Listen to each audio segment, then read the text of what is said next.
হ্যাঁ, আসি। আসসালামু আলাইকুম। বৃদ্ধ বাবা একসময় সন্তানদের জন্য কঠোর পরিশ্রম করেছেন, কিন্তু এখন জীবনের শেষ পর্যায়ে এসে তাকে একাকিত্ব ও কষ্টের মধ্যে দিন কাটাতে হচ্ছে। ব্রহ্মপুত্র নদীর তীরে বসবাস করা এই বৃদ্ধ বাবার কথা শুনে মনে হয় জীবনযুদ্ধে হার না মানা এক সংগ্রামী মানুষের গল্প। সন্তানদের প্রতি তার ভালোবাসা এখনও অটুট, যদিও তারা তাকে ভুলে গেছেন।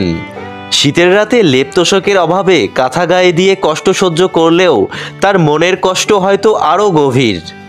এটি আমাদের সামাজিক দায়িত্বের একটি গুরুত্বপূর্ণ বার্তা দেয়।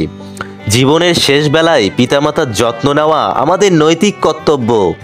বাবার মতো মানুষদের জন্য সহানুভূতি ও সহযোগিতা প্রদর্শন করা সমাজকে আরও মানবিক ও সুন্দর করে তুলতে পারে।